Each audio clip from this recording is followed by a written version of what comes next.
right, so today I'm going to be sharing a roadmap of how I've evolved my software engineers into being much higher level performers that I think will help them to not only survive in the AI age, but also thrive. This is my career in one slide. I think that the most important part is in the middle, is that I've studied and implemented a lot of techniques to develop human talent within my organizations. All right, so I think that it's no secret that AI is very quickly displacing and devaluing a lot of software roles.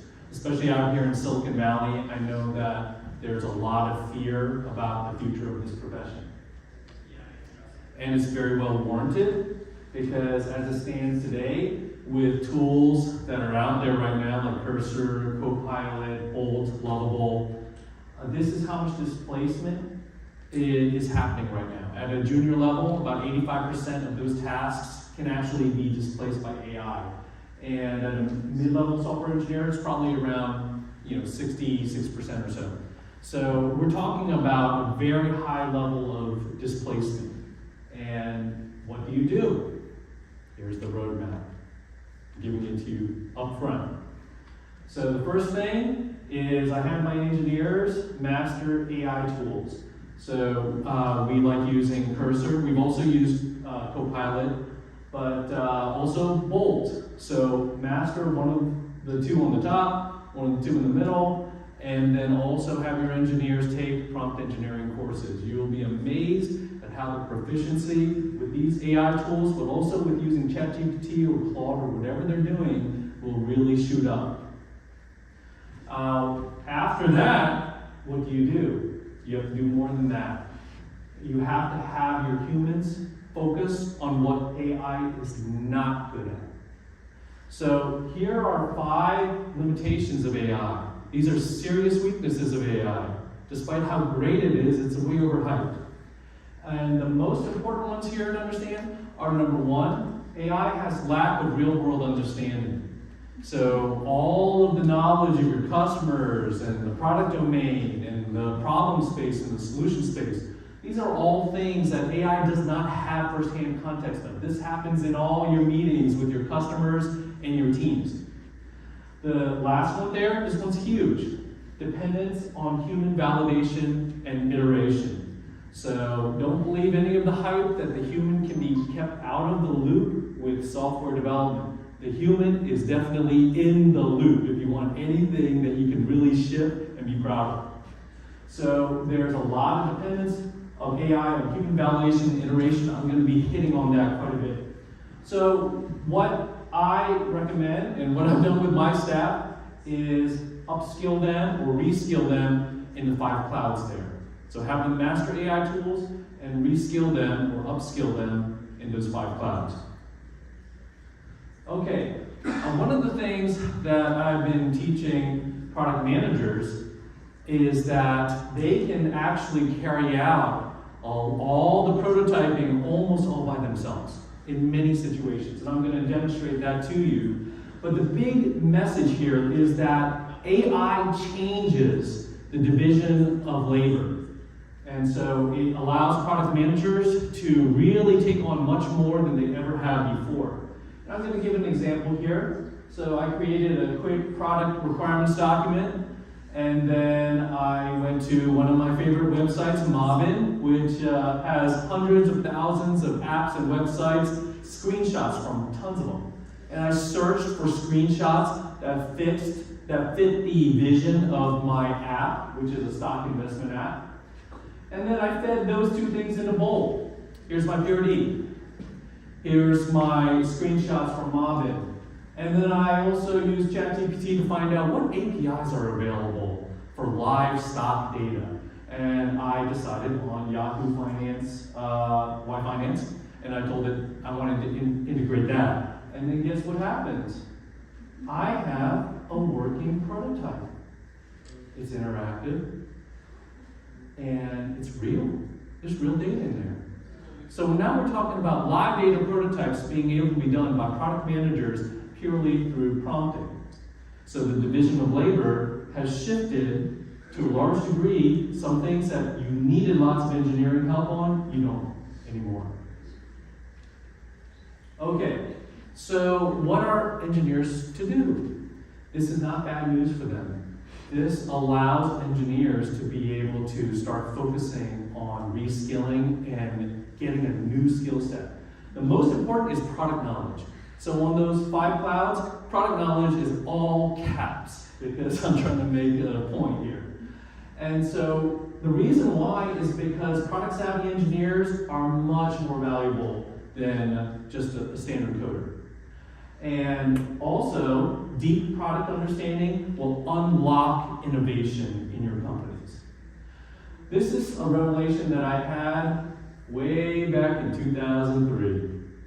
And I drew this picture that you see here, and I shared it with my staff way back then. And what I'm saying here is that tech skills of an engineer are only 1/3 of their talent pie. That is a talent pie. The other 2/3 are understanding your problem space, understanding your solution space, understanding the product knowledge, understanding the what and the why behind every feature. Now, if you have an engineer that does that and they grow that circle over time, what you'll get is you'll get a strong correlation between years of experience and years of learning. And so this is something that we have enjoyed for a long time, and something that I want to inspire many companies here, that as your engineers get older, they can actually get better if you do these things that I'm saying. Okay, so just to prove to you, and you can prove this to your engineers if you show them these slides, that there's no ceiling for engineers who really master product knowledge. So all of these people here started as engineers or technical people. They didn't stop there. They added lots of product knowledge. And so you can really have your engineers grow and grow and grow and grow if they amass product knowledge along with getting better and better and better at their technical skills. And all of these people, they were able to come up with amazing inventions and amazing companies because as engineers, they could see when emerging technology suddenly made something possible, right? Or you could see when shifting economics of existing technology, something suddenly got tons cheaper, also opened up innovation possibilities. So I was with G3 Technologies from 2002 to 2023. And what launched the company was that the founder had an amazing idea because hard drive technology suddenly got tons cheaper. And it opened up a new way of solving a problem that our customers didn't have before. Okay, so how do you grow product knowledge? I'm going to tell you something shocking. Get rid of user stories. Why? Because user stories will stunt your engineers' growth by isolating them from product and domain context. This was a big revelation to me way back in 2003. Okay, so why? How do we do it? What we do instead is we do not have PMs write any user stories. Instead, we take that realistic prototype and we give that to the engineering team, so the PM will present that to the engineering team, and they can discern a lot of the product vision and the product strategy from that. And then there's a lot of verbal conversations, often with some level of a PRD, something like what I showed you, something very quickly made with Gen AI is really fast. But there's a lot of verbal conversations, and the responsibility for engineers to actually absorb all this information. Now, if they're able to absorb it and then reflect it back to the product manager by a more complete PRD or system design documents, now you have engineers that have really owned what this thing is. And this has great implications for both product managers and engineers. For product managers, it largely frees them from tactical team management.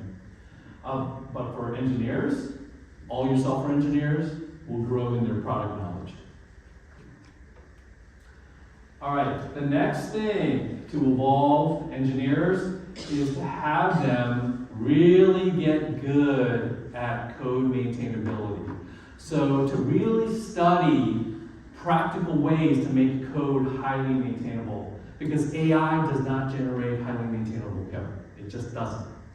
And over here, we have 149 practical training lessons. I'm actually making it public to everybody here. So if you can scan that QR code, you'll be able to see what we've been training our engineers. If you get your engineers to master that, their code is going to be so much more maintainable by their peers.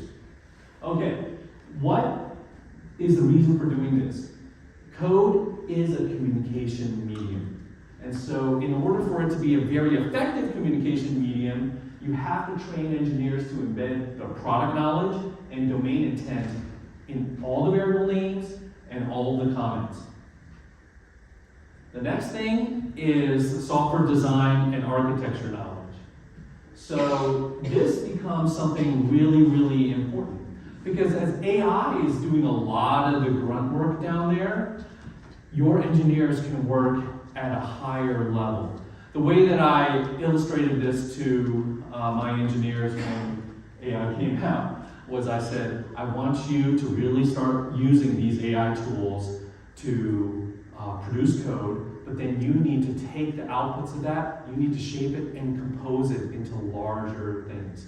And so I use the analogy of a software composer, like a music composer. It takes all the individual recordings of individual musicians and then creates a beautiful musical masterpiece out of it. And so in order to do that, they have to have the knowledge that's necessary to be able to shape all that code. And this is a summary of what we've been teaching our engineers. So I came up with an entire course on software craftsmanship, software design techniques. And this is a summary of it. I'm going to have a dedicated talk with this. It's going to be 2 hours. But basically, what I'm trying to get across is that AI does not and cannot replace expert human craftsmanship. Because as I told you before, a human has to be in the loop if you want really good shippable software. And so if your humans really understand what great code and what great products and great code bases look like, they'll be able to take the outputs of AI and iterate with AI to get closer, closer, closer to that end result. And then in the end, they're going to have to bring out their hand tools and actually finish it off. So this is an example, an analogy, where in guitar building, it used to maybe take 3 weeks for a master luthier to create a guitar from just blocks of wood. I mean, just working every day on it. Now, they could probably pump out 5, 6, 7 guitars in the same amount of time because they're using the automation to do a lot of the rough work, right? This is where we are with AI.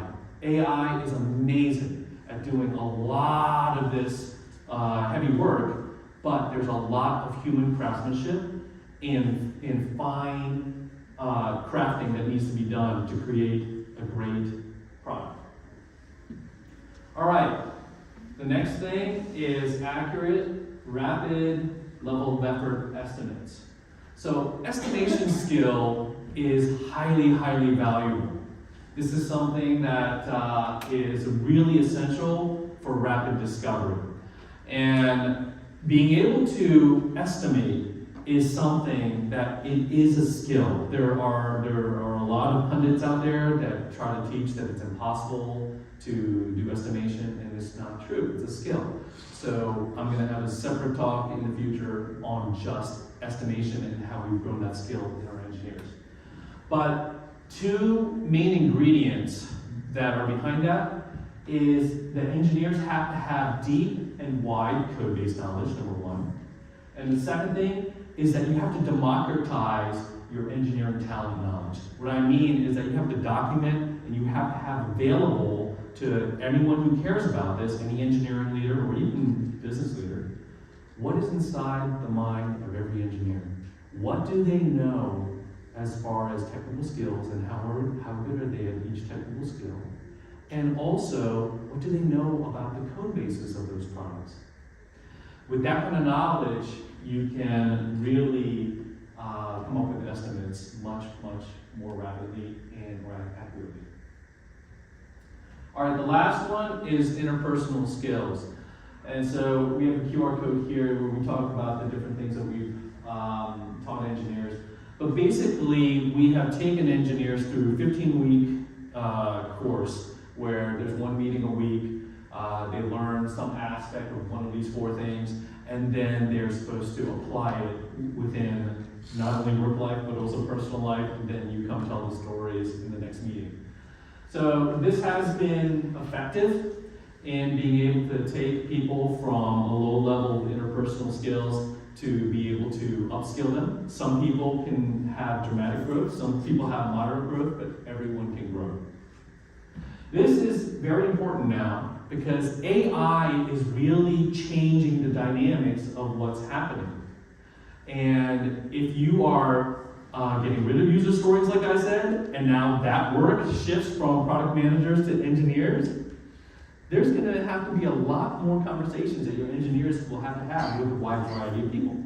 They're going to be talking not only with product managers, with stakeholders, with designers. They're going to have deeper discussions with everybody. A lot more human interaction, so the interpersonal skills are very important.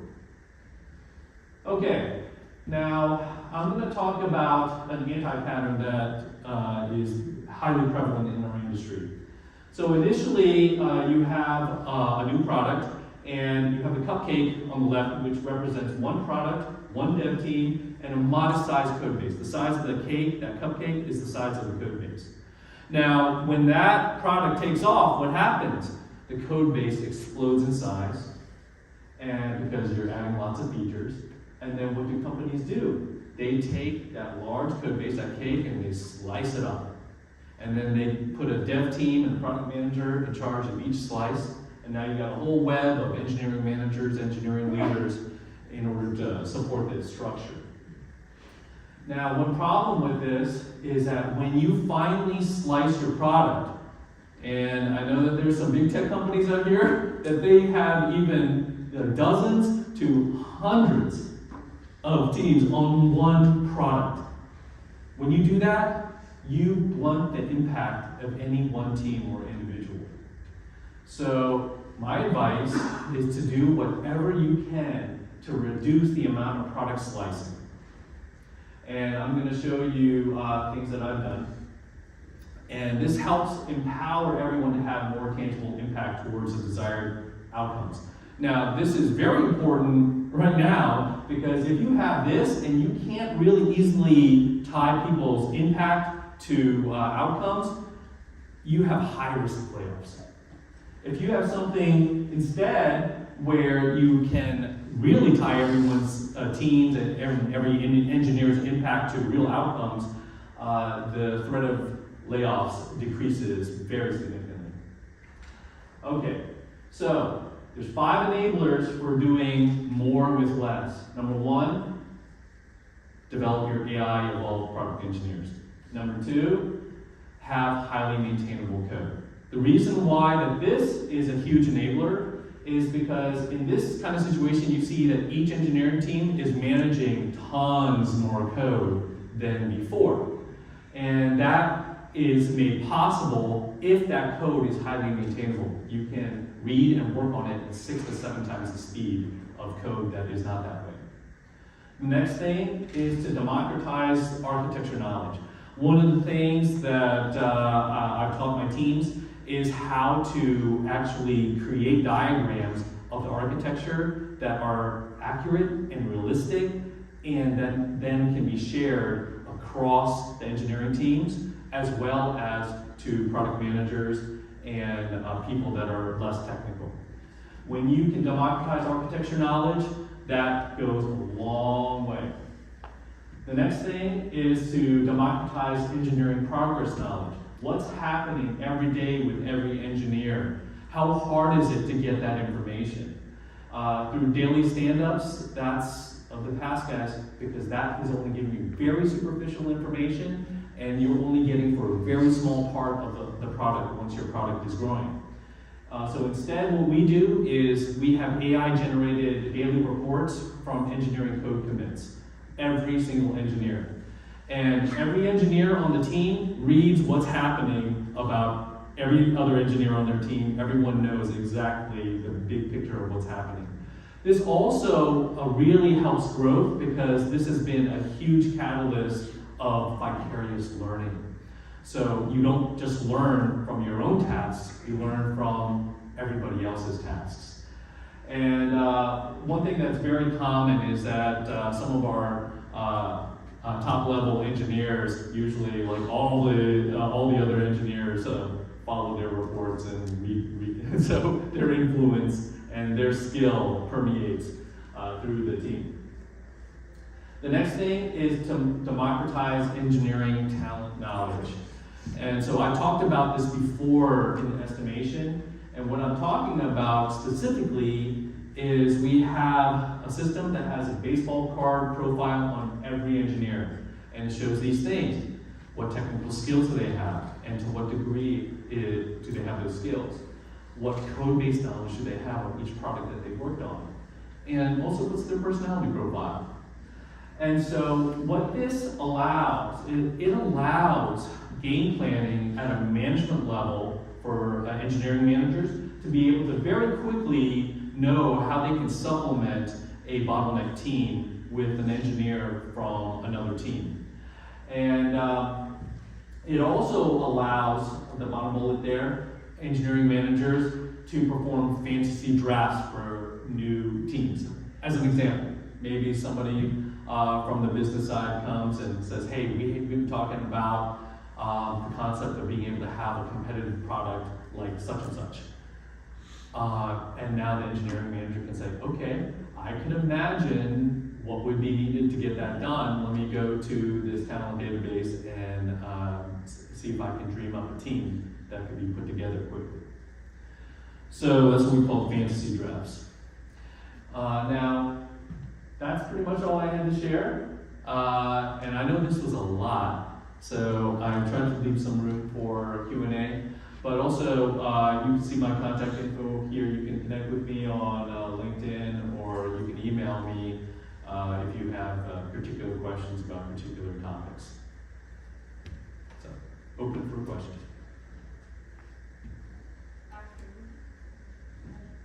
Yes? I've had a lot of experience where, like, a rock star consultant was brought in and created, like, a working prototype, and it was a lot of pressure to rush it into production, and there were all kinds of issues. Is that same issue happening a lot with AI-generated prototypes? Yes. The question was that there was experience with a consultant that came in and did a good job of rushing a prototype, and then when that went to production, then suddenly it didn't seem so great because there was so much rework. AI does do that. That is a huge problem with AI.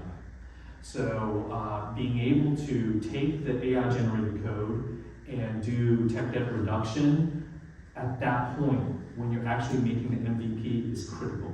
It's not something where you're like, oh, we do that down the road. No, you've got to start addressing that early. And one of the secrets of engineering that a lot of people don't know is that early code sets the architecture. That means you've got to get the early code right. And so if you're running a startup and you're putting that off till down the road, you are going to regret it. Yes? You clearly focus a lot on talent development, which is great. How much time do you focus on talent development versus shipping value? What does that balance look like? Yeah, okay, the question was, I obviously focused a lot on talent development, and how do I balance that with actually shipping value? So it's changed over the years. So when I was started at G3 Technologies in 2002, I was an engineering director. It was all about shipping code. It's all about shipping product. And then a few years later, you get to hire people, right? Having success, and now you're hiring people. And now I turn from time teller into clock builder, right? And so now I'm spending a fraction of my time about pouring into people. And then I'm pushing and pushing that boundary where I'm doing more and more coaching. And then, you know, in probably the last 10 years that I spent there, I was doing probably coaching maybe 70% of the time. Coaching, creating the training materials that I'm going to be releasing in the future and talking about. But it became the dominant focus, but it was my goal. Because if you want an excellent engineering culture, you have to do that. You have to be committed, fully committed to coaching.